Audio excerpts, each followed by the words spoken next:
Hello and welcome everyone.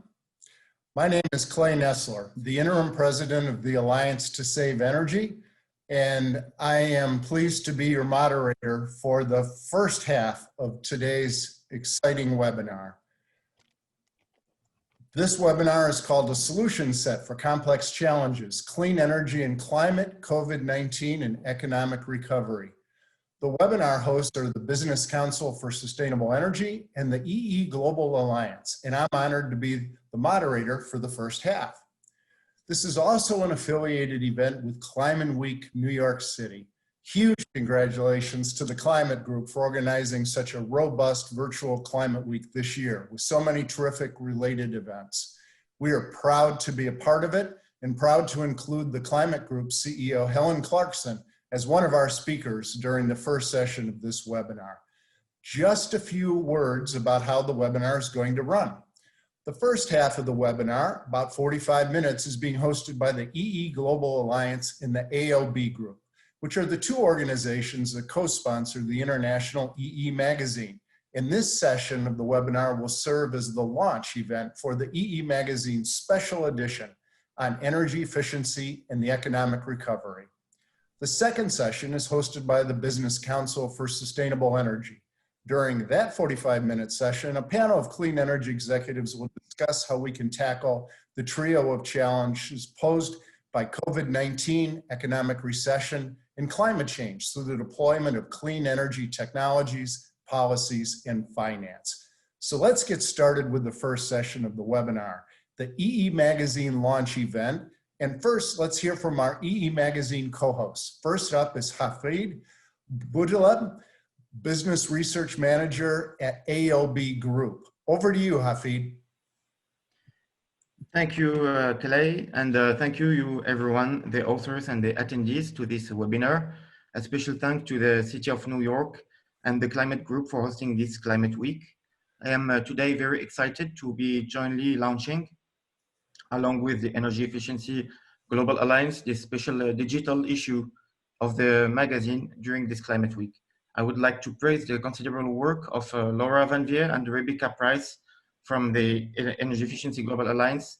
Also, I would like to thank our sponsors, among them Mr. Said Moulin, CEO of the Moroccan Energy Efficiency Agency, who supports the magazine since the beginning in Marrakesh during the COP22, Mr. Iken, CEO of the Institute of Research in Solar and Energy and Renewables, and the first time taking part to this magazine, and also Mrs. Ben Issa, representative of Bank of Africa, a multinational Pan-African banking conglomerate, and last but not least, Mr. Vehar, head of Global Public Government Affairs of Signify.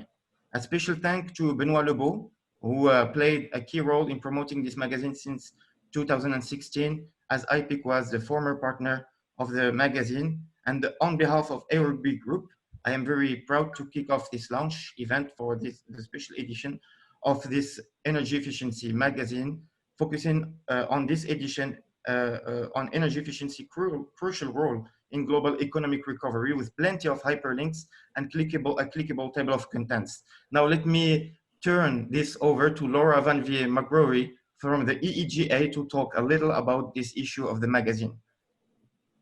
Thank you so much, Hafid, and hello and welcome everybody. So very briefly, a little background on the EEGA, the EE Global Alliance. We're an international coalition of government, corporate, and NGO leaders, launched by the Alliance to Save Energy last year with the mission of being an international voice for energy efficiency. So we work together to be vocal advocates for accelerated investment and implementation of energy efficiency solutions to meet global climate goals. And we're really honored to work with the AOB Group to produce the EE magazine, especially this special edition on EE and economic recovery. I want to express our appreciation for all the dedication and great work of Hafid and his colleagues at the AOB Group for putting together this edition of the magazine. So we're launching the special edition today, if you'll, Alliance folks, you can see the URL for the magazine. It is available digitally at this URL. So in this edition, there are 25 short articles from experts from all sectors around the globe, They focus on lessons learned from the recovery following the Great Recession and national and sector policies and programs needed to sustainably recover today, and on the key role that the private sector needs to play. So we hope all of you listening in today will take a look at the magazine and share the link with your networks. But first, during this half of the webinar, we're going to get to hear some little teasers about the articles from many of the magazine authors and sponsors. So we have about 13 of these experts standing by to speak to you. You may be wondering, how is this possible in the next 40 minutes? So I'll hand this back over to Clay Nestler, who will tell you. Clay? Great, thanks, Laura. Yes, indeed, we have 13 speakers over the next about 40 minutes. These are a variety of the contributing authors and sponsors of EE Magazine, and they're going to give you a teaser of the takeaways from their articles in a lightning round of remarks. We're going to give each of them 2 minutes only, to give you essentially an advertisement for their articles. Some of the highlights, the contents, and encouraging you to download the magazine, which I did this morning, and read the articles, which are short, crisp, and very informative. To kick off our lightning round, I'd like to introduce Helen Clarkson, CEO of the Climate Group. Congratulations, Helen, on a great climate week. I watched the opening ceremonies. I watched a number of the sessions yesterday, and I'm looking forward to getting a little airtime on Friday talking about EP 100. So congratulations, and 2 minutes, please. Thank you, Clay. Thanks, everyone. Great to be here. So as you've heard, we're in the middle of Climate Week NYC, and pleased to see you at these events. The theme for the week is building a better future, and across the events we've been talking a lot about the green economic recovery, and obviously we know that COVID has devastated lives, health, livelihoods, the economy. And so even though the pandemic is still ongoing, and we mustn't forget that, we know that some evidence is clear that climate change won't wait, which is why we really wanted to hold Climate Week and bring everyone together. And governments around the world are already thinking about those economic consequences and how we start to put economic recovery measures in place. And that there's a huge opportunity to use this recovery to get us onto a net zero pathway. And so that's what the article we've written in the magazine is about. It's not the time to turn away from climate action. We polled the Climate Group's 350 plus business members recently, and that showed an overwhelming commitment to sustainability despite the pandemic.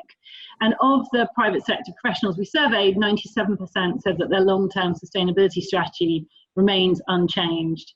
And so within that, energy efficiency is a huge opportunity for recovery and for climate action. We've got over 100 businesses in our EP 100 initiative, and in partnership with the Alliance to Save Energy, working with a leading group of energy smart companies who are committed to improving energy productivity to drive wider corporate action. So the sort of summary of the article: energy efficiency is one of the most attractive forms of economic stimulus. Improving millions of buildings creates hundreds of thousands of new green collar jobs. And so we need to build a better future, and we believe that energy efficiency is the core of that work. Great, thank you so much. Ahead of time, so appreciate the brevity there. Our second speaker is Abla, Senior Director of the Office of Energy Efficiency at Natural Resources Canada. Abla, over to you. Great, thank you, Clay.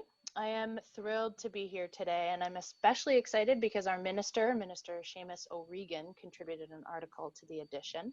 Unfortunately, due to parliamentary business, he can't be here today, but he does send his regrets. So in our Minister's article, he focused on how energy efficiency policy is transforming the market and workforce in Canada.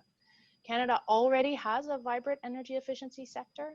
In 2018, over 430,000 people were employed in the sector. Pre-COVID, we expected about 8% annual growth in the sector. So given the huge opportunity, we want to make sure that energy efficiency is center stage in Canada's economic recovery plan. The plan will focus on economic recovery, inclusiveness, and a path to net zero by 2050. As a first step, last June, Minister O'Regan announced that Canada is joining the 3% Club. Minister O'Regan is focused on the many benefits of energy efficiency to Canada, as well as the many ways in which the Government of Canada is supporting energy efficiency in his article. In particular, he knows that transforming the building sector is a top priority. In Canada, the building sector accounts for nearly 20% of GHG emissions, and there's a high potential for gains through energy efficiency. Minister O'Regan also noted that we need to build the right workforce and the right skills in order to meet our goals, including through training initiatives. So thank you for your time and for inviting Canada to share an article in the EE magazine, and I hope you enjoyed the session. Great, thank you, Abla, and congratulations to Canada for joining the 3% Club, the most recent country member to join that group, which is now a year old. So looking forward to further collaboration on that. Our next speaker is Saeed, the CEO of the Moroccan Agency for Energy Efficiency. And Saeed, over to you. Thank you, Clay, and thank you to AOB Group and to the Energy Efficiency Global Alliance and to the Climate Group for this organization of this meeting, and also for this magazine, because you know sensibilization is very important for energy efficiency, and this kind of magazine will help for that.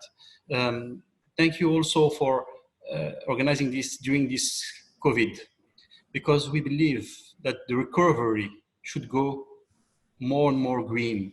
And what we believe today is that even with the low price for fossil fuel, we should not make a mistake by investing in the old and dirty economy, but really accelerate the transition to the green one.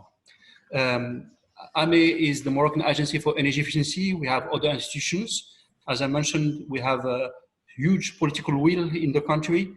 In the article, it's just saying that we have this political will at the highest level of the state. The king himself asked for giving priority to renewable energy and energy efficiency in our energy strategy since 2009. Objective to reach 52% of our electricity capacity will come from renewables in 2030. 20% of energy efficiency in industry, transport, housing, buildings, agriculture, and cities. Also, very important is to have regulation and legislation dedicated. We have a law for renewable energy, we have a law for energy efficiency. We have different institutions. As I mentioned, we have Mazen for the big projects, we have AME for the energy efficiency, but now for the green economy, and we have IRESEN for R&D. So we have all the actions, the political will, the regulation, and the institutions. What is very new, but what I'm saying in the article, in March 2020, this year, AME mission has been extended to include the development of a sustainable mobility and clean industrial production in the country, beside the historic missions of energy efficiency. The agency is now under the supervision of the Ministry of Industry, Trade, Green and Digital Economy. For the first time in Morocco, we have a ministry dedicated to the green economy. And one main objective today is to decarbonize the industry through energy efficiency, through renewable energy, through hydrogen, through green ammonia, through waste recycling. So all those points will be discussed with the industries and with the private sector here in the country for implementing that. As we know, this is the key issue, and it is time to do it.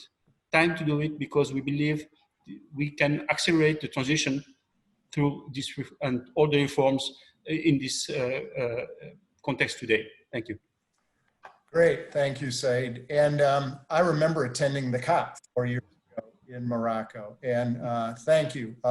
It was a very well hosted event, and energy efficiency sure came through loud and clear. Thank you, Clay. Now I'd like to turn over to Filippo Beraldi, Senior Climate Change Specialist at the Global Environment Facility, someone we work very closely with over the years. Filippo, over to you. Thank you very much, Clay. It's great to be here today. The GEF next year will celebrate his 30th birthday.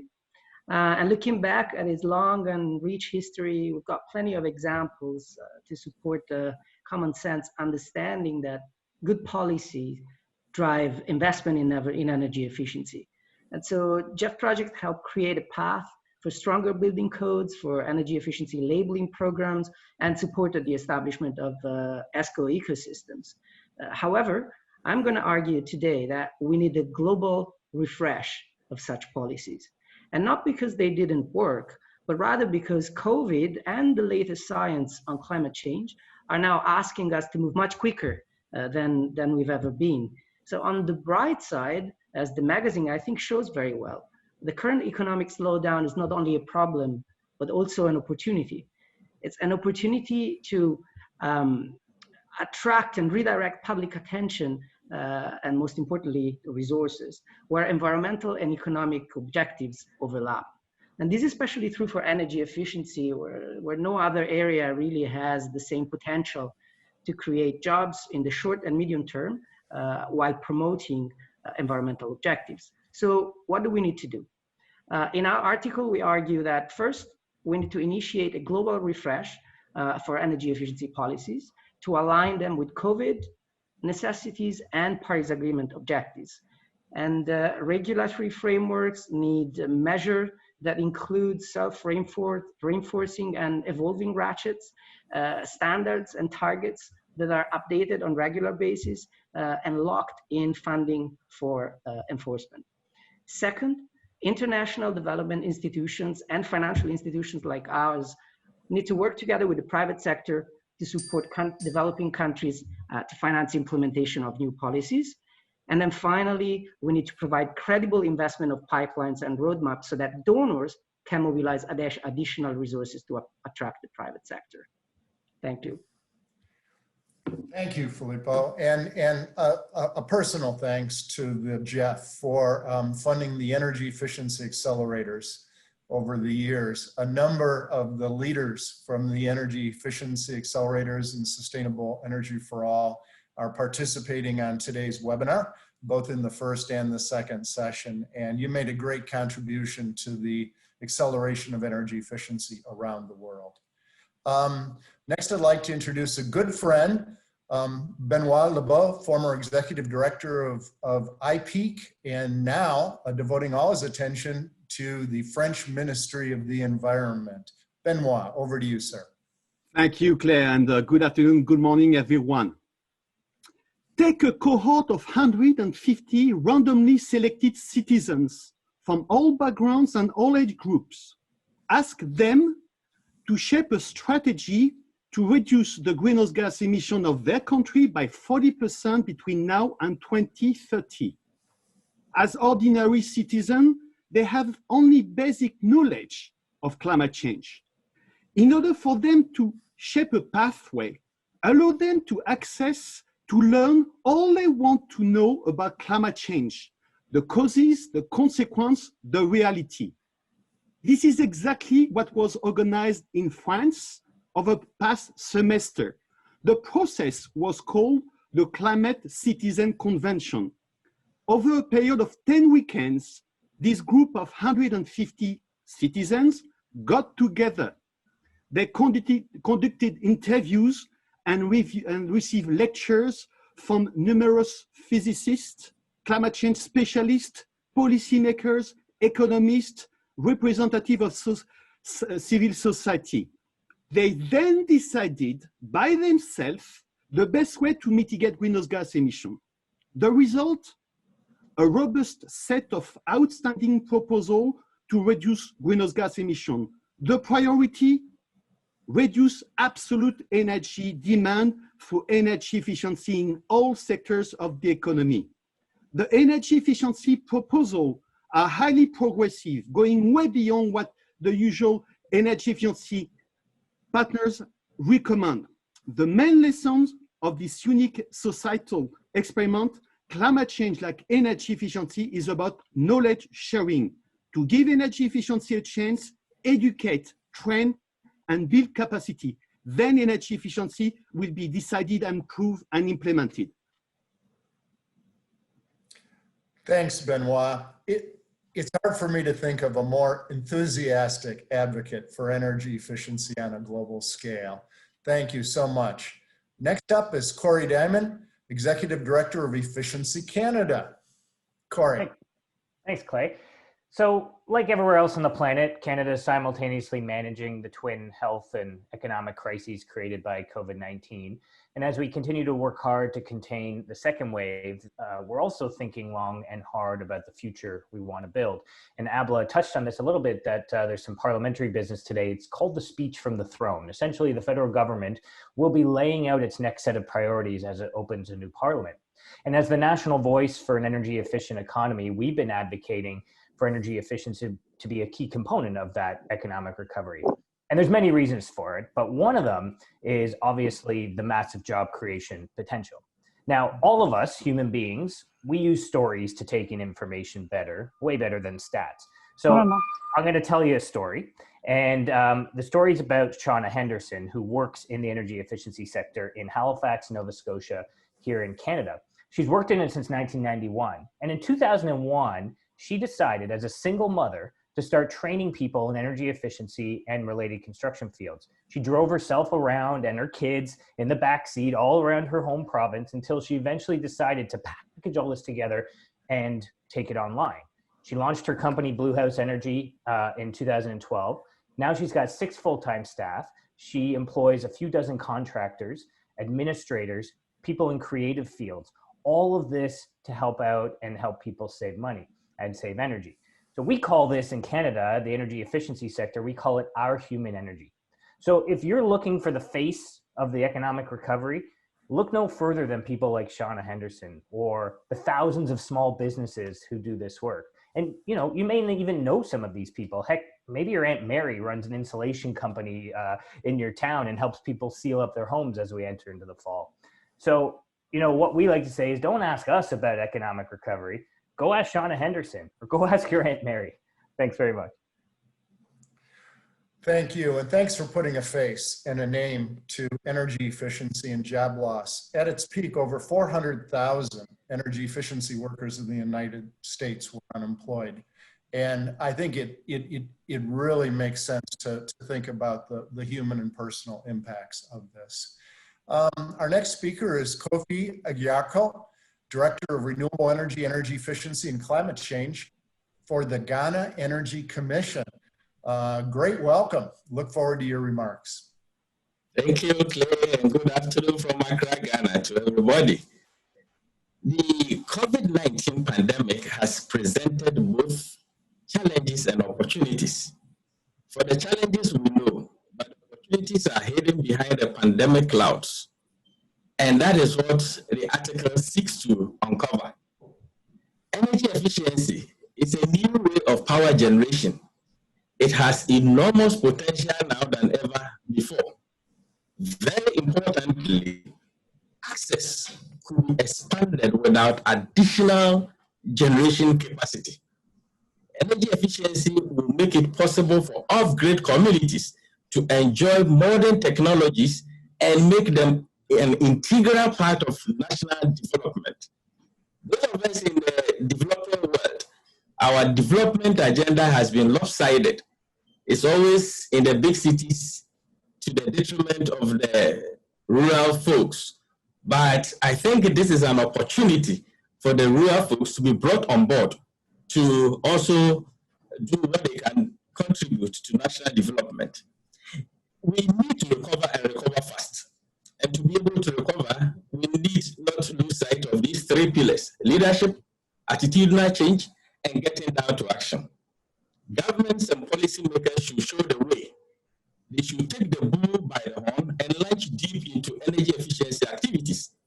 It is time to act fast, act big, and with a bang.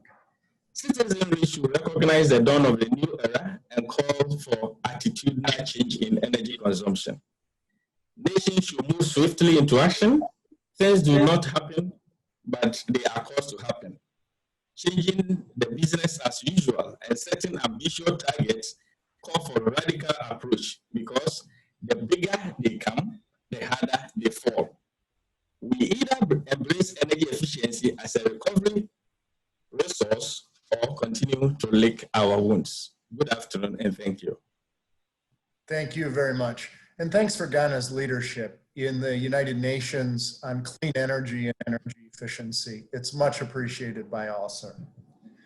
All right.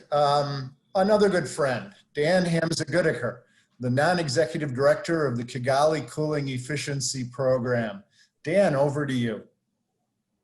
Thank you, Clay, and thank you, ASE, the Global Alliance, AOB, TCG, for hosting. We like our acronyms, don't we?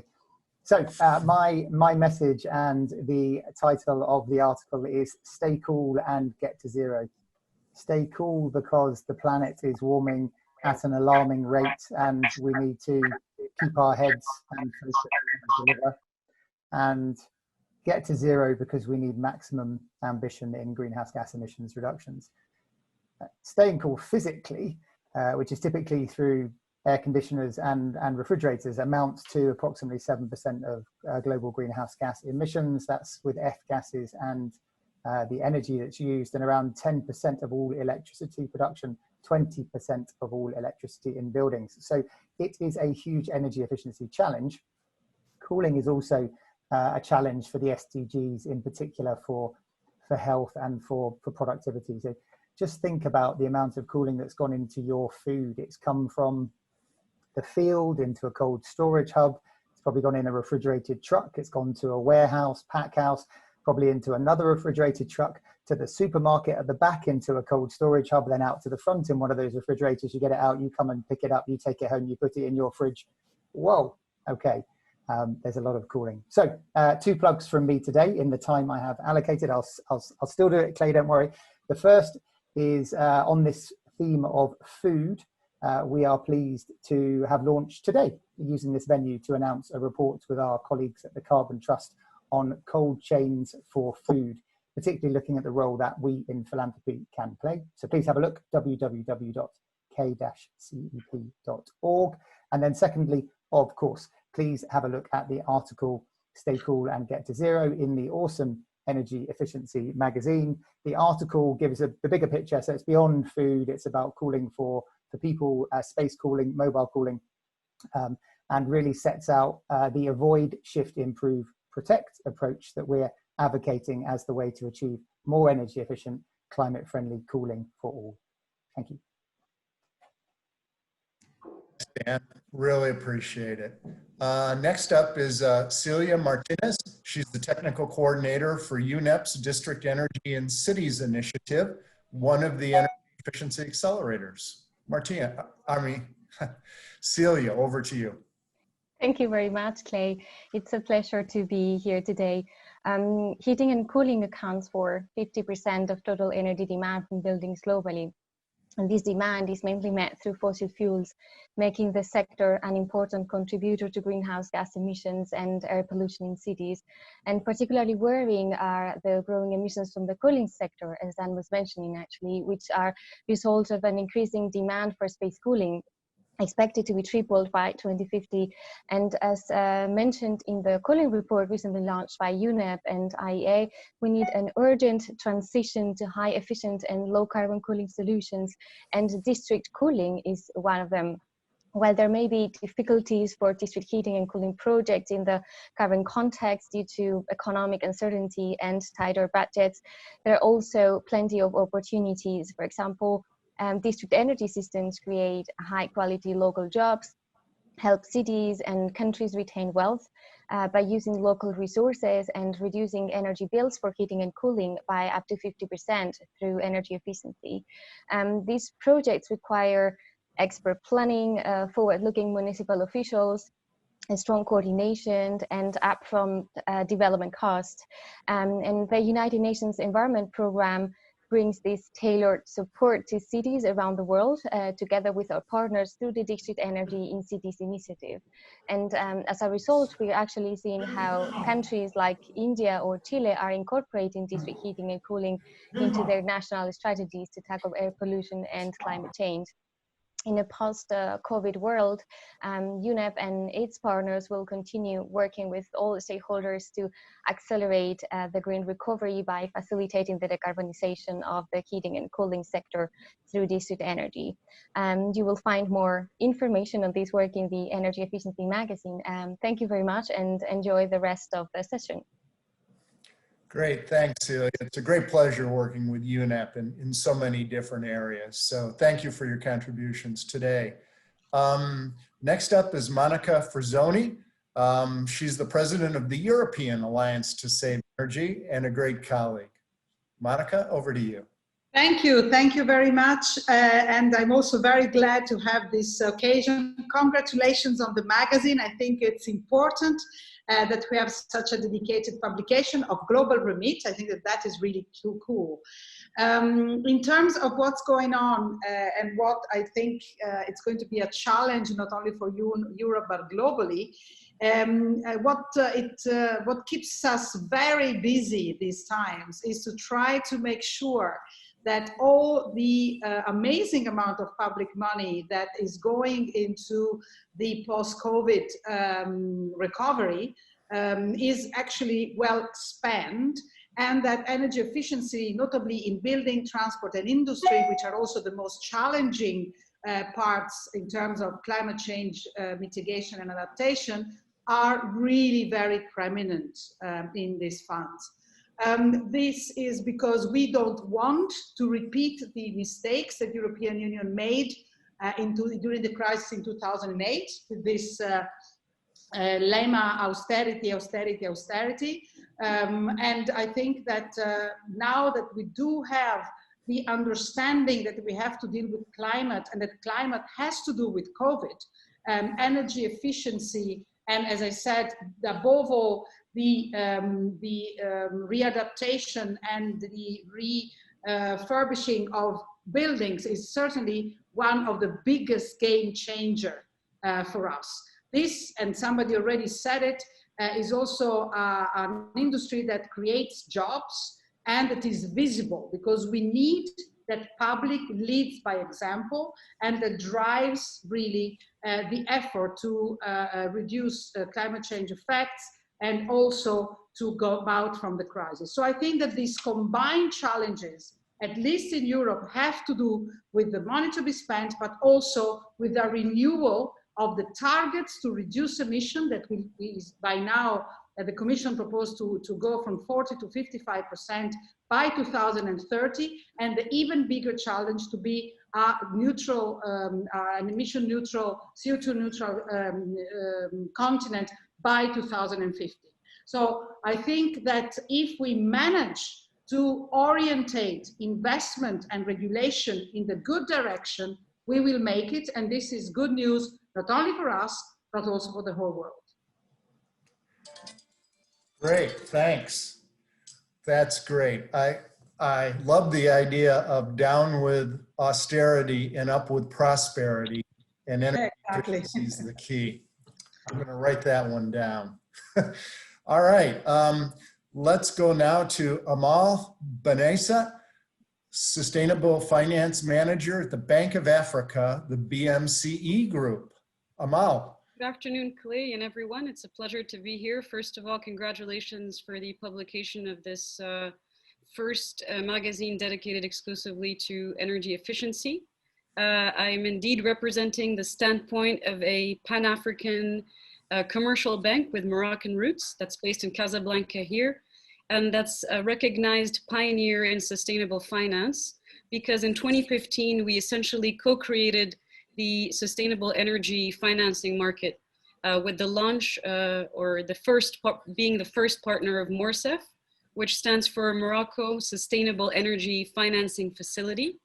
The article basically argues in favor of blended finance, blending private and public funds with a sweetener in the form of a financial advantage, and of course a free energy audit. It really helped us as a bank, as a commercial bank, to approach the clients, to give them something more than just financing, and essentially ripple the positive impacts environmentally, socially, and of course, predominantly economically.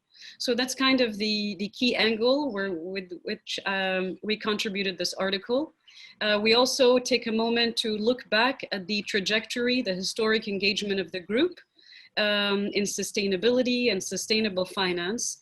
We currently look ahead at the recovery. We definitely continue to be committed to sustainable energy finance. Our bank has financed multiple major projects, but also has developed pioneering products in water treatment and waste management, which for us is also part of the energy efficiency. We believe that post-COVID-19, for a company to optimize its resources, it needs to be efficient. So it's not just a feel good, do good for the environment, it's makes sense as a business model. So let's blend the finance together and hopefully transform the markets. Thank you. Great, thank you. Finance is so critically important. We know that energy efficiency pays for itself over time. We know we can address 50% of the emission reductions required for the Paris Agreement with a net positive return on investment, but that upfront cost is a barrier. So innovative financial models will be really key to be able to achieve our objectives. So thank you for that. Our last live speaker is Badr Egon, Director General, Morocco's Solar Energy and New Energies Research Institute. It's in French. I'm not even going to try to pronounce the French name of this institute. Badr, over to you. Thank you very much. This is the Research Institute for Solar Energy and New Energies. First of all, I would like to thank you, Clay, to thank the organizers and the Energy Efficiency Global Alliance. You know, in Morocco, after the successful implementation of large-scale renewable energy programs, we launched a dedicated energy and energy efficiency research, demonstration, and innovation agenda. We strongly believe that innovation will help the transition to a green economy in our country, but of course, as well in the rest of the world. And this is why we are developing a network of applied research and innovation platforms in Morocco and in Africa in different fields: green buildings, sustainable mobility, smart grids. And we are funding collaborative projects involving professionals and R&D stakeholders by capitalizing on the public-private sector partnership and on the creative power of the young people in Africa. And we had last year an amazing demonstration of this creative power during the competition Solar Decathlon Africa, in which they prepared the project in 18 months and built a sustainable village in 3 weeks with a lot of innovations. We are starting now with a new topic addressing green hydrogen to decarbonize application and sectors that are difficult to electrify, like steel, petrochemical, chemicals, heavy transport, maritime, aeronautics, and other sectors. We think that the use of this clean fuel will greatly contribute to improve the energy efficiency in the manufacturing, transformation, and operation processes. But due to the abundant renewable energy resources, green hydrogen, it's also important and would be an important post-COVID opportunity for the African continent, and will have a substantial impact on the social and economic development. We are now preparing a dedicated research and innovation platform for green hydrogen, and as well we are preparing an important event, and I would like to invite you to participate to the first edition of the World Power to X Summit in December this year. And again, thank you very much for the organization and for your kind attention. Wishing you all the best. Thank you. Well, thank you very much. And thanks to all the speakers from Morocco for really making an outsized impact on energy efficiency and clean energy around the world. Our last speaker is coming to you virtually. We're going to show a video clip from Bertrand Piccard, the founder and chairman of the Solar Impulse Foundation. I don't know whether he filmed it while flying in his solar-powered airplane that he circled the globe with. Probably not, but Susanna, please roll the tape. Hello to everyone. I'm Bertrand Piccard, the chairman of the Solar Impulse Foundation. When I initiated this project to fly around the world in a solar-powered airplane, the specialist of energy told me it's impossible because the sun does not give enough energy to propel an airplane day and night. And this is typical of our world. We speak only about production, not about efficiency.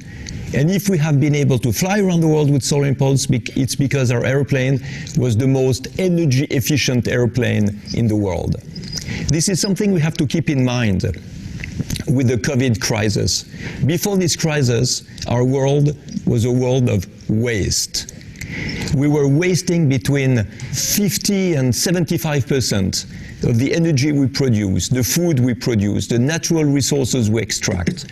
So today, it is logical as much as ecological to become energy efficient, to become efficient in all the fields. This opens new economical opportunities. This will oblige us to use new technologies, new systems, new products, new materials.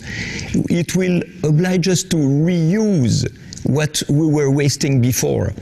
This is why when we speak of CO2, CO2 is not only a factor of climate change. CO2 is a marker of inefficiency, of losing energy, losing resources. This is why we have to fight CO2 emissions, also under the economical angle.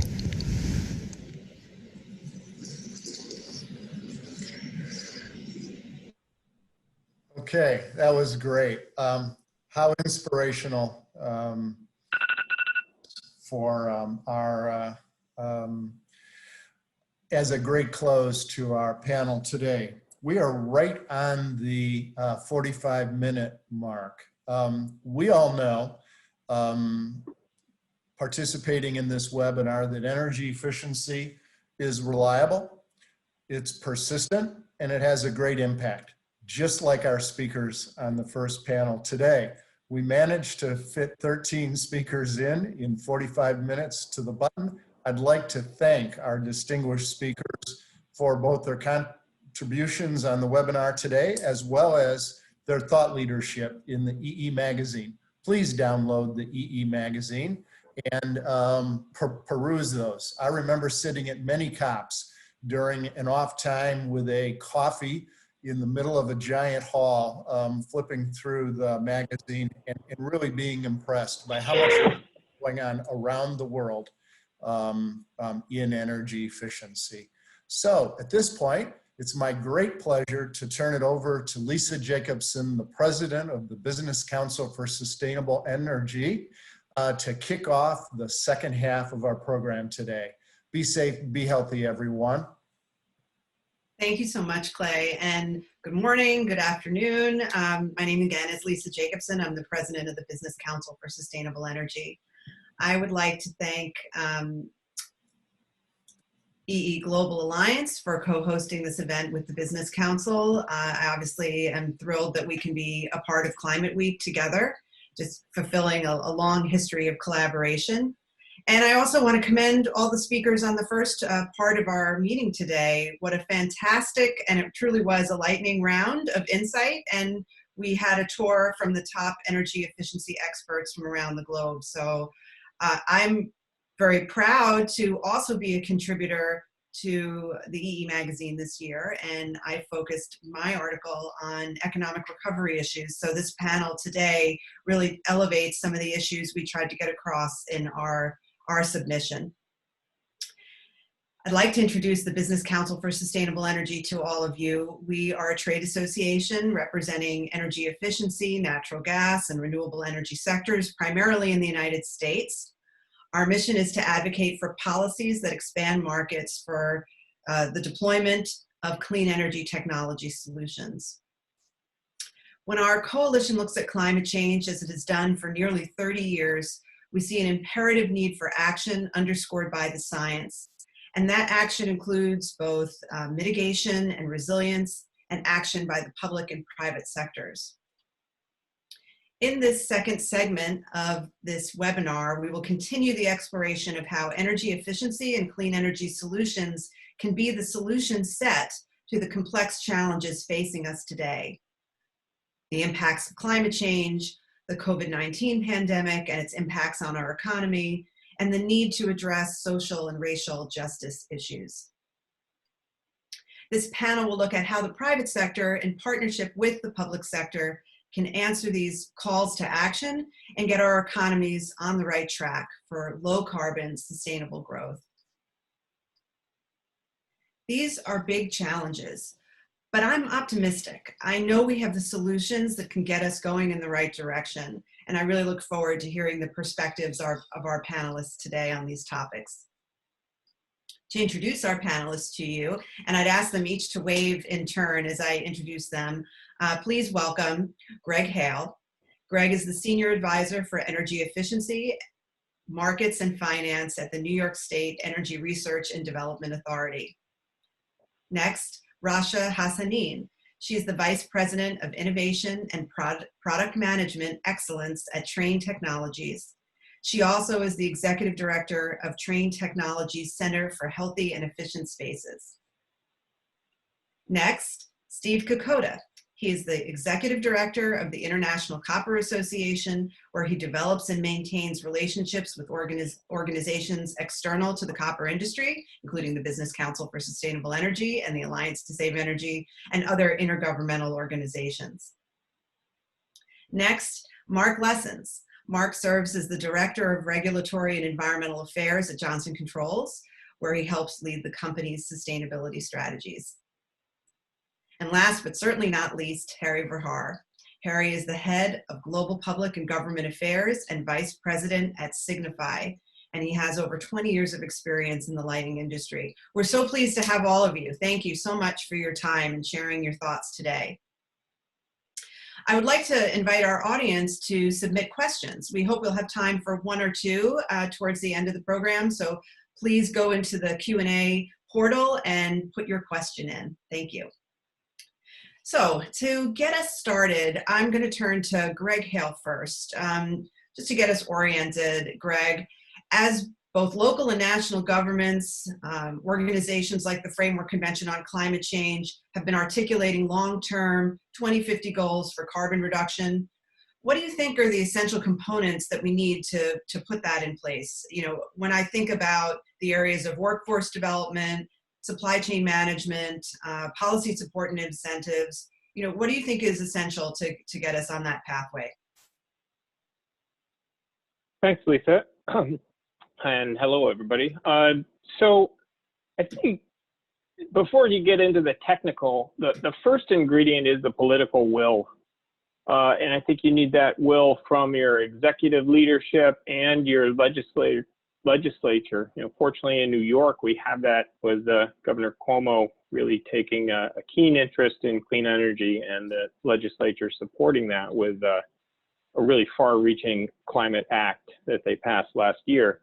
It would be ideal if we have coordinated response between federal and states, but in the absence of federal action, states can do a lot.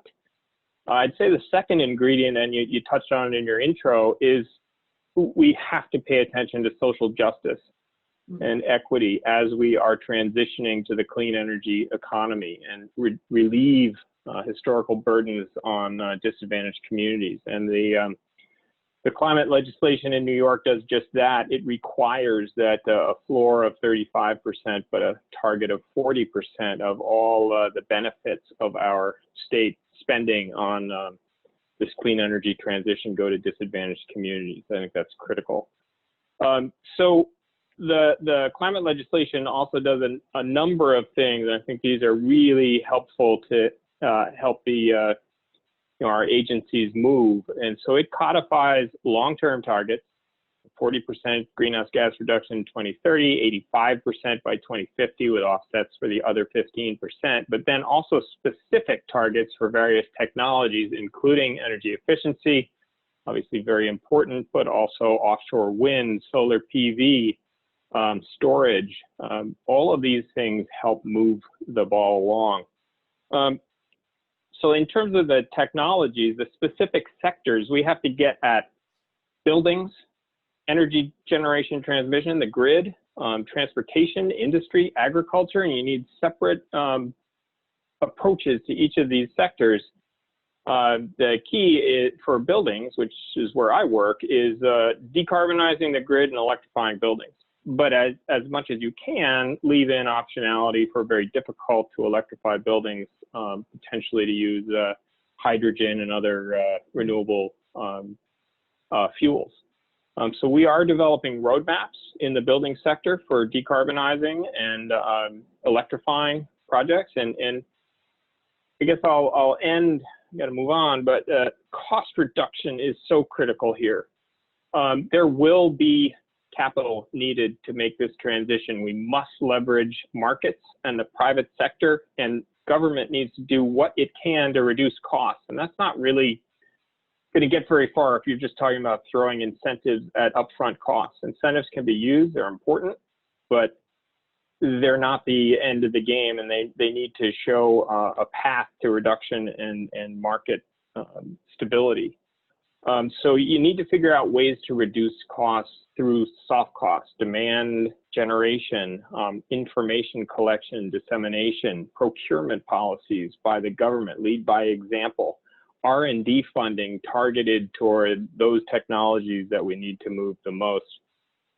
New York's got a bunch of these things in the hopper. As I said, we're developing long-term roadmaps for these, but don't wait until you've figured out all of the ideas that you need to get to 2050. Start now. We have a bunch of stuff going on, but I think I need to move to the next panelist.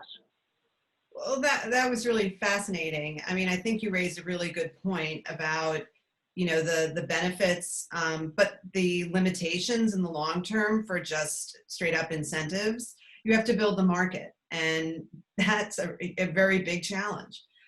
So I hope, you know, we'll talk a little bit more about that and some of the other important points you made, Greg. But I'd like to go to Steve. Steve, do you have any comments on what you heard Greg say, or just thoughts on this topic? You know, what are the ingredients we need to get on that pathway? Yeah, absolutely. And in my remarks, I'll build on some of what Greg mentioned. I think he did a really good job of opening up the discussion with some thought-provoking ideas and challenges that are out there. I'm struck by Climate Week so far, and it's always gratifying to listen to the presentations, particularly from companies or companies representing industries, and the commitments, the announcement that they're making about CO2 reduction or carbon neutrality in a certain amount of time. And, you know, in my own mind, and I'm probably not alone, we tend to think of these companies as the leaders, right? The early adopters. And then, you know, it occurred to me the last couple of days while I was, you know, watching and listening that not to take anything away from these important and incredible commitments that companies are making, these should be the status quo, right? And obviously they're not. So I think that an important component in all of this, and Greg alluded to it, is on the policy side. You know, governments, in my mind, need to put policies in place that set the baseline, that everyone must follow. But let's be honest. Left to their own devices, businesses and consumers will often make bad decisions. So by putting the right policies in place, let's say minimum energy performance standards, it sets the bar. No one can go below that. And you'll start to see rapid transformations of markets just because the right policy is in place. And then things on procurement. You know, government should be focused on ensuring that these massive purchases they make are sustainable. Sustainable public procurement policies are critically important. And then and maybe in the next go around, I want to talk about partnerships. That's a lot of the work that we do, right? But I did want to touch on jobs because you called it out specifically, Lisa. You know, we're hearing lots of good messages about how the various recovery efforts around the world can be done green and create jobs at the same time. And we know that clean energy, the clean energy transition is jobs maker. That resonates in some parts of the world and not in others. I mean, I worry here in the United States, for example, about just how much that is understood and appreciated. And I further appreciate that governments need to protect jobs. Every job is important. In the clean energy transition, some industries are going to lose out, right?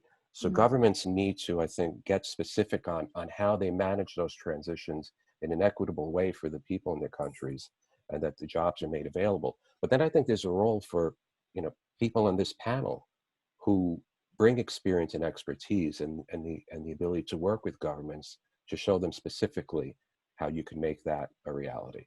So I'll leave it at that, Lisa, and yeah, look forward to more discussion. Well, Steve, you must know what my next topic area is going to be. I'm going to ask some of the companies to talk a little bit about the opportunity for their companies, their technology areas, or industry at large to play in the economic recovery process and job creation. So, Harry, I'd love to go to you first, please. Can you share, you know, perspectives? You know, how can industry play a role, and what are the things that Signify is doing to help? Yeah, okay, thank you, Lisa. Thank you all. So first of all, our thinking is that if the COVID pandemic can't wake us up and mobilize for double action, the next crisis will knock us out. And that is why we focus, and we will continue to focus on doing three things. Also in the spirit of Stephen Covey, habit one is be proactive. So first start off with what we can do ourselves. So first we will create further awareness for the good news that virtually all energy efficiency technologies, and certainly also the renewables, are green and digital. So they create jobs, they reduce emissions, they allow creation of smart infrastructure. And we see that for lighting, I think many of you know that there's now clearly a decoupling of the growth of the use of light compared to energy consumption. In 2006, lighting consumed 19% of global electricity. Last year, that was down to 13, and in 2030, it's down to 8. Whereas in the same time frame, there will be a third more use of light because of population growth and the other factors. So this decoupling. So this will create. We will continue to do that because it's really needed. But second, we will cooperate and advocate for the political ambition level, but also for the enablers, so the policy frameworks. And clearly, the end goal should be carbon neutrality. So we are deeply involved in policy development around the world, but certainly in these months in Europe, with the European Green Deal and the recovery package, which next month will hopefully be agreed by our heads of state. And that sets out for Europe to become carbon neutral by 2050. We believe, so I'm also interested to hear more on that as companies, we should all be carbon neutral latest 2030. And in the recovery package in Europe, there are 5 elements that we're also sharing with other regions, and that all make good sense. So first one, maybe to give a little bit of detail on that, is building renovation. And there, of course, the magic number is 3% per year. Clean technologies, so circular economy, clean transport, and then biodiversity, including food, so the farm to fork strategy. We can touch upon that later on. But then thirdly, we will continue to walk the talk. And indeed, so what you allude to, Lisa, is that 2 weeks ago, we announced that we are now a carbon neutral company worldwide. So in 2015 at COP21 in Paris, where actually many of us were present, including my friend Clay, who moderated the other panel. So we made this commitment. And I can tell you then that we would be carbon neutral in 5 years. And I can tell you this unlocked a tremendous engagement of our employees, also our customers and supply chain, creativity, innovation. And then 2 weeks ago, we were carbon neutral. And we did that by reducing our energy use between 2011 and today by 70%. And we're still the same size company. We are now 100% powered by renewable electricity. And also we reduced, well, business travel, that's not so difficult to reduce these days, but we reduced that. But also logistics, and a few areas where we still need to compensate, like indeed logistics and some travel and other things. We do that by selecting projects. Our employees can select projects like reforestation. So, and it doesn't stop there. So we felt, yeah, we are carbon neutral, but we are looking beyond that. So we also launched a program, the next 5-year program that's called Brighter Lives, Better World, where through various elements, we look how can we further double the positive impact that we have on our environment, our living environment, and let's also call it like that, in the next 5 years. So we see this as really important. So if more of us do that, then this can also be copied. So proudly copied elsewhere is always good. but also can be replicated so that people see how that actually this is all good news and it demystifies climate action. I think it's also the best way to do against populism, and that is a concern of many of us. Well, that's amazing, and congratulations to the company. And we've got a couple of other really first-in-class companies on this panel. I'd love to hear a little bit from them too. So thanks, Harry, for that. Come back to you with some follow-up questions. Mark, can you share a little bit, in reaction to that question? What can a company like Johnson Controls do? Sure, thanks, Lisa. And I'd say for several years now, we've all really been talking about the need to renovate buildings at massive scale in order to meet our decarbonization goals. I think, interestingly, from my perspective, we now have another significant reason and need to renovate and retrofit our buildings and our building systems, that being improving our indoor air quality, getting them ready for reoccupancy, and ultimately making them more adaptive to what our new needs are going to look like. So that really presents a large opportunity, since decarbonization and IAQ can be addressed by system retrofits and building renovations. It really doubles the value potential for doing those building renovations. I'd say the challenge now that we face is to be able to provide those needed levels of IAQ in response to changing indoor and outdoor environmental conditions, and also managing energy and operational costs. As an example, we've seen a lot of guidance as a best practice in improving IAQ as increasing the ventilation rate or the amount of air that we bring in from outdoors. That's a great strategy, but what do we do if that outdoor air is only 20 degrees Fahrenheit? Or what do we do if that air quality is actually worse outdoors than it is indoors, which sadly has been a reality for the wildfire-stricken portion of this country out on the West Coast.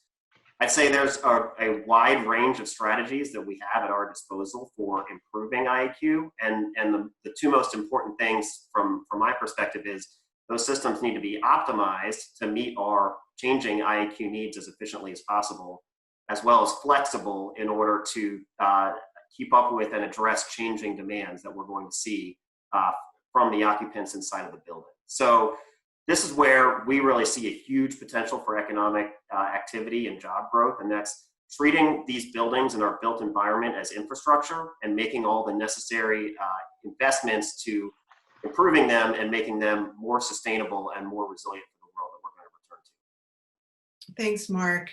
Yeah, I mean, and you just made me think about a couple of things in response to what you said. But one, from the policy side, the need to make sure that we are, we can adapt and be flexible, but still provide that market signal. So, whether it be, performance-based, but performance-based understanding that the needs of customers are going to change. Unfortunately, as we're finding all too often in the last several years, as you said, it's not just emissions.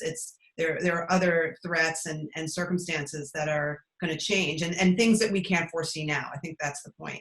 So, Rasha, I'd love to hear from you and how Trane Technologies is looking at this question.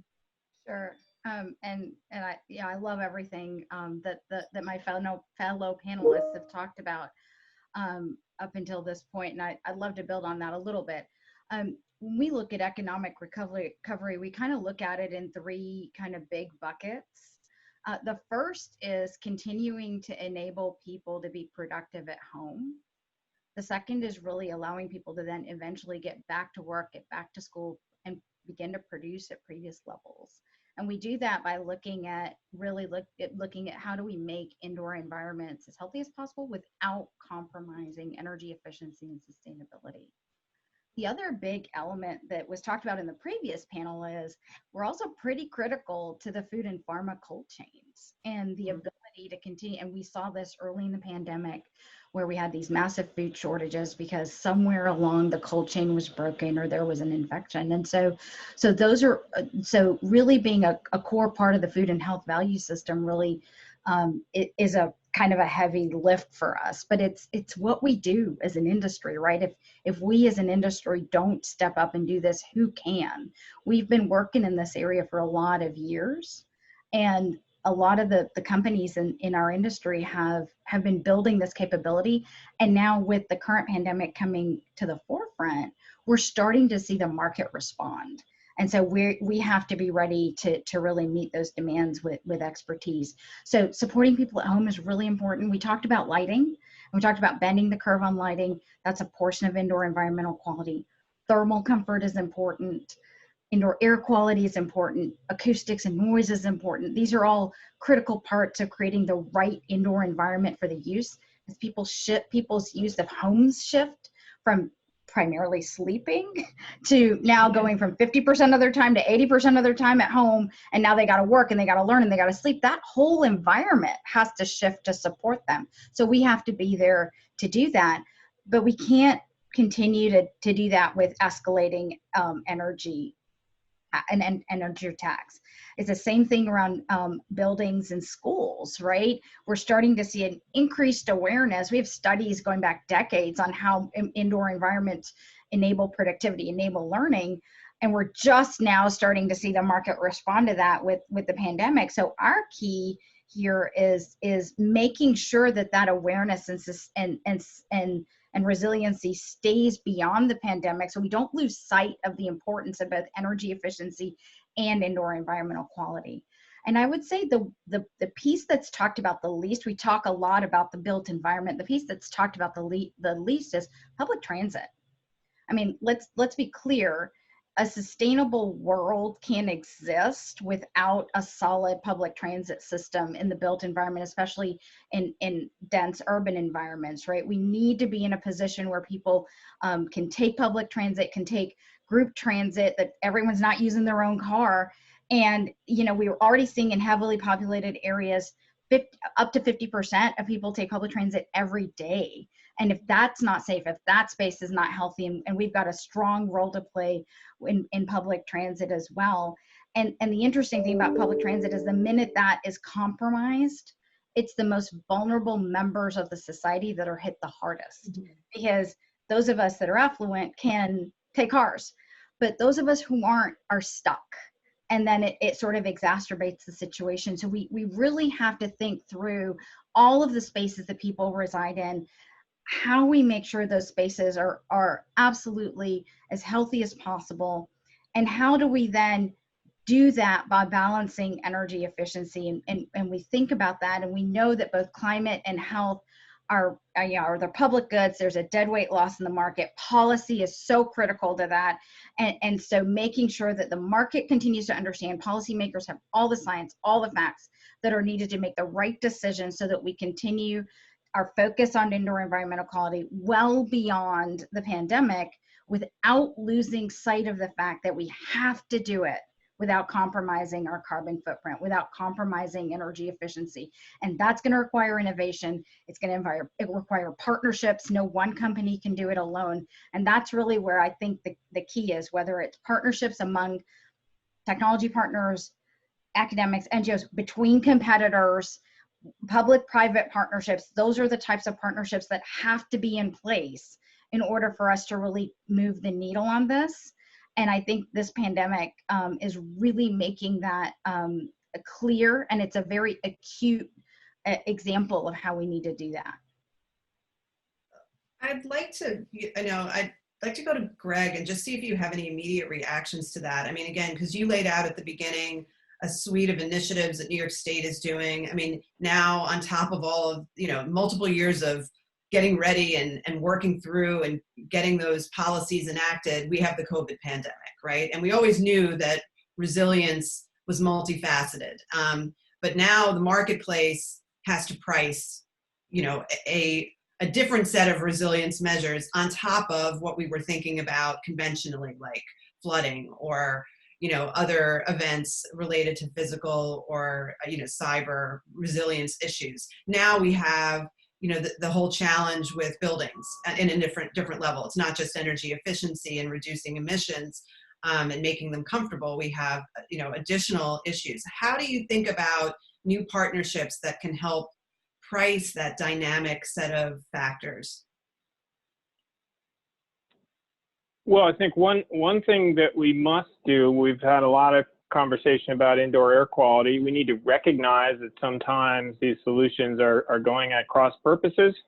Like Mark mentioned, if you're bringing in 20-degree air, even with heat recovery ventilation systems, getting the ventilation right is not necessarily going to reduce load. It probably will increase loads. You have to offset that with other efficiency measures. But I think a really important step is getting to this value of increased air quality and adding that, including that in the value proposition.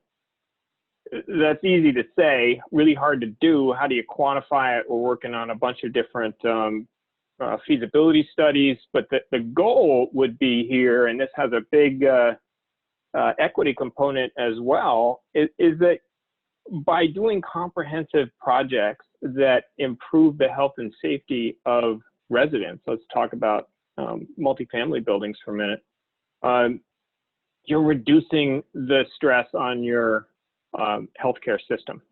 So we are working and coordinated with our Department of Health and trying to develop a system where you actually can bring Medicaid dollars in, we call it braiding, right, with energy dollars to support these projects, because attacking the issues that, for example, cause asthma, other respiratory illness at their source is so much more effective and less expensive to the system than just letting these people get treated in the emergency rooms. And it brings a huge benefit in not just health and safety, but also comfort and aesthetics to the residents. So we have to figure that out, quantify it, and hopefully bring in some of the dollars, and by doing that, relieve stress on the healthcare system. I'd also just like to emphasize this idea that there will be a lot of capital required here, but we must think about this as investment in our long-term assets. It's not just a pure cost.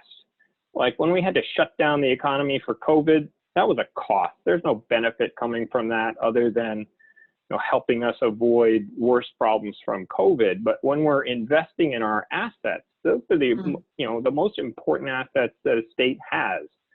So yeah, there are going to be increases in incremental costs. Try to integrate things as much as possible into existing cycles within buildings. So the time of equipment replacement, the time of renovation, go the next step and get to decarbonization. And that's when I'm talking about minimizing costs. It's that incremental costs that we want to try to get at.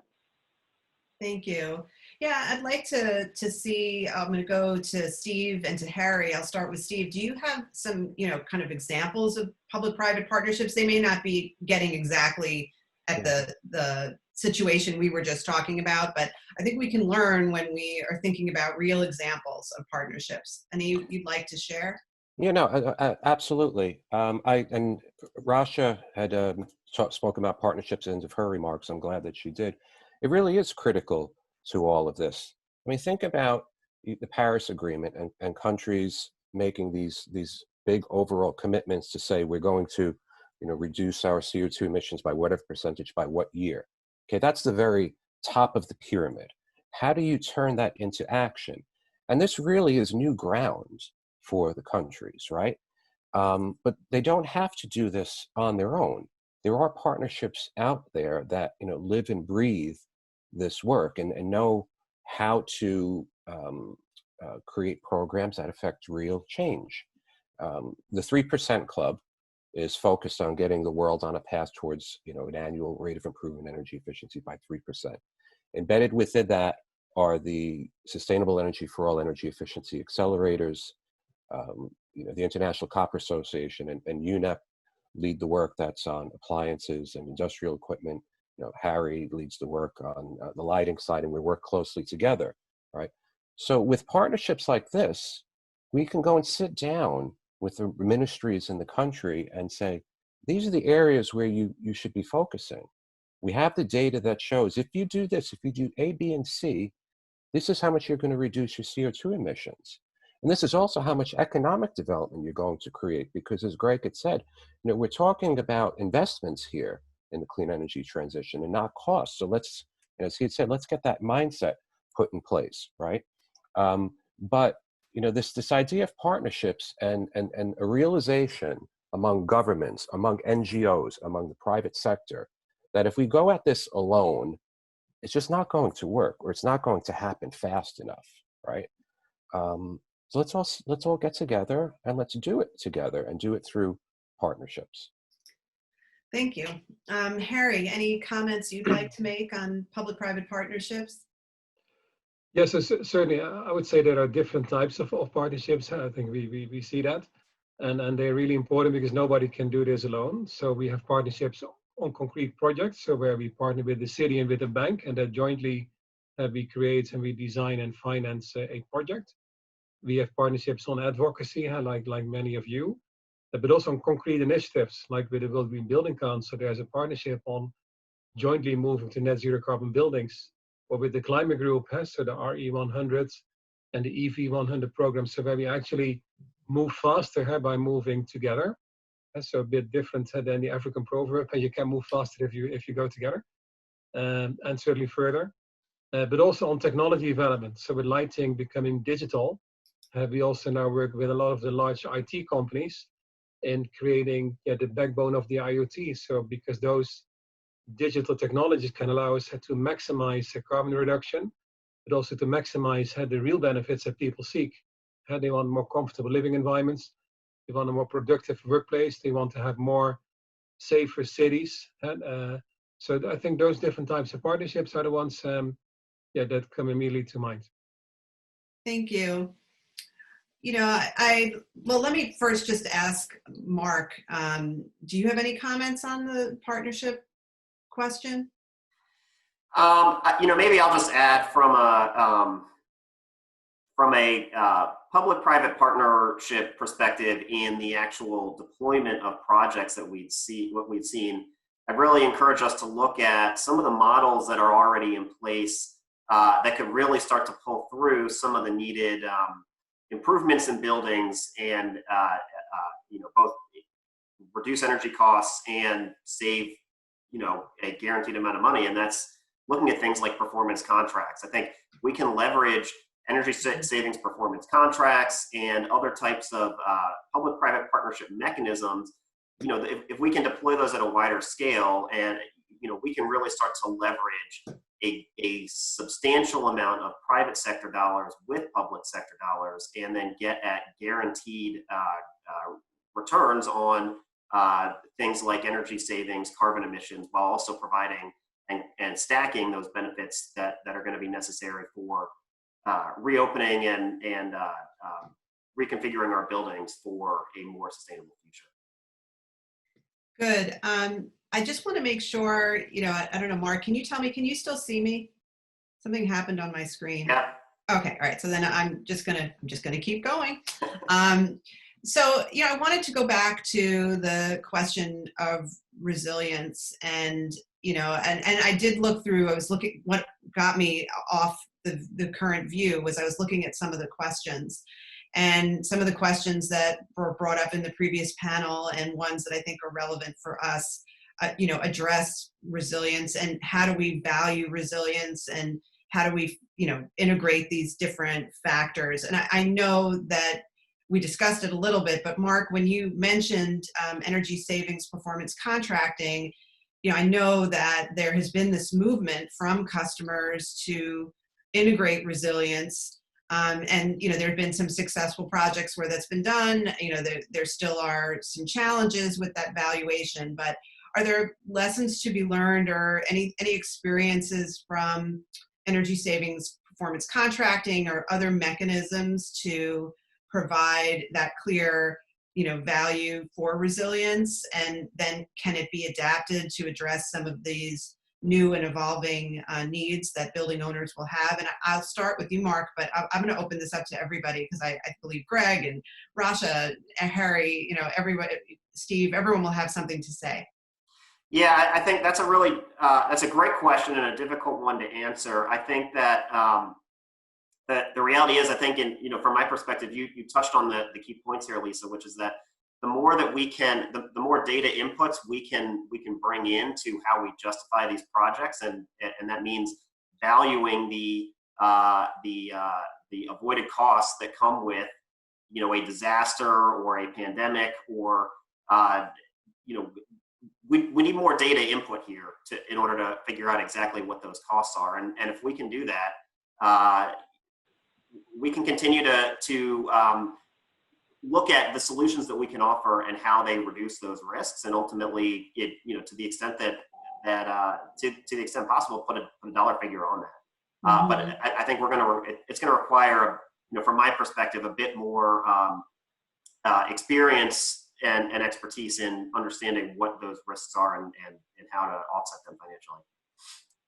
Yeah, that's helpful. Greg, can I go to you next, please? Yeah, I'd say I would say quickly that one of the real keys here is involving the insurance industry, because that's the first level of organization, reinsurance industry as well, the first level of basically where the impacts will be felt, right? So we have to get the insurance industry involved and incentivizing resilience through premium reductions. And then I'd point out that, you know, ideally, when we're talking about resilience, anything we do, anything we build new, we should not be building a problem. So, you know, if you're in a flood-prone area, don't put your equipment in the basement. There's some very logical stuff. Now, it's much harder with existing buildings to figure that out. But one important thing to think about is sort of passive survivability. So how long can you stay in your building and keep the conditioned air in the event of a power outage or emergency? And if you're getting to, you know, high performance standards like Passive House, you can essentially stay conditioned for a number of days in a situation like that, and not be at you know, risk of overheating or freezing. Well, let's open it up. Rasha or others, any comments on this? Sure. I'd love to step in. I think, you know, one of the things we look at, and you know, in developing sort of our Gigaton Challenge, we're really focusing on our customers, and really even taking it further to our customers and the occupant. We've done some internal innovation, and I think this is really where the key lies. I think our industry is sort of ripe for innovation, and we need to start to embrace it. We've done some innovation projects internally where we found that if you actually focus on the occupant, you end up with a better energy profile than if you're focusing on the zone or the building or the system. And so what we're trying to do is we're really starting to look at what does it mean to create a microclimate for an occupant. And if I can do that with the newest digital technologies, the newest mitigation technologies, whether it's purifiers or thermal devices or whatever, and I can somehow integrate that into the broader building system, so now it's a system of systems, you actually get a much better energy footprint, and you get the indoor environment that you're looking for, right? And so actually bringing it down to the consumer, the occupant, the customer, gives us a better outcome than trying to come at it from the system. And so we're actually starting to shift our thinking there, because I actually think if you take one and you optimize for one, whether it's thermal, or if you take air and you optimize for air, you could be creating more issues elsewhere. And so by really looking holistically, but focusing on the occupant, on the individual, on the customer, you can actually bend that curve more quickly, because the technologies today allow you to do that. So that hyper personalization that you see in the consumer market, we can bring that to buildings, to transit, to homes, right, to even to food, we can get to better outcomes, better performance, and better energy efficiency. And we've got a lot of internal projects that indicate that. Yeah, I mean, that pivot is really interesting. I guess, you know, I'll open this up to Harry, to Steve, to Greg, others. You know, is policy making in the current framework in sync with that? Does it support that kind of customer-oriented approach? Maybe to come back on the digital and on the data. So the fact that these technologies like lighting are digital allows it then to do two things. So we can generate and use data. So for part to make new business models. So instead of invoicing hardware, we are then able to lease lighting as a service, and people are actually in the end only interested in the service. But then also in such a business model where you make a contract based on the amount of light that people get per month or per year, it has automatically an included performance guarantee.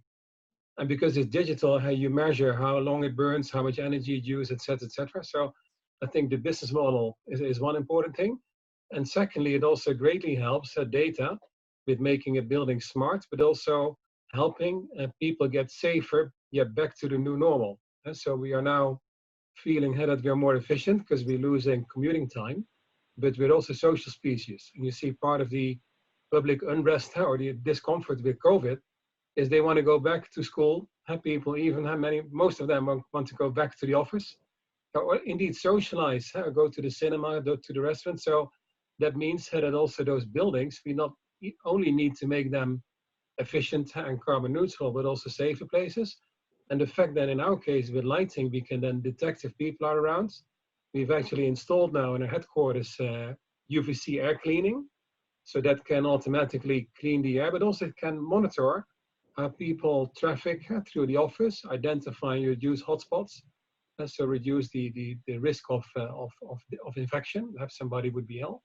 But also, it allows you to use UVC when people are not around to clean desks within seconds from any virus. So I think in that sense, business models, but also helping us to go safe back to these buildings where we want to work, educate, and socialize. Thank you. I'll open it up. Any other comments? Is policy making in sync with the needs right now in the marketplace? Well, yeah, maybe if I could touch on a couple of things that Harry and Greg had said. I think not necessarily, at least in all cases. Greg mentioned the important role of insurance, and I think more so in a litigious society like the United States, that's critical. But it also, what you said, Greg, got me thinking along the lines of what Harry was speaking about, with lighting as a service, and then a way through lighting maybe to be able to do a better job in controlling the spread of a disease, right? At what point does the insurance industry come in and say, there are technologies available that are going to make us more resilient, and if you don't use these technologies, we're not going to insure you? Why would we insure you unless you were being as resilient as you possibly could, right? That's one point. And I've or always it's going to cost a lot more, right? I'm sorry? Or it's just going to cost a lot more. If you don't use these technologies, your premium is going to be too high. Exactly. Yeah, thank you. And then I always love when Harry speaks about this idea of lighting as a service. And there's probably an opportunity for other products to operate with a similar business model. Let's say if you're renting. I rent the home that I'm in, and I know that next year I'm going to need a new air conditioning system.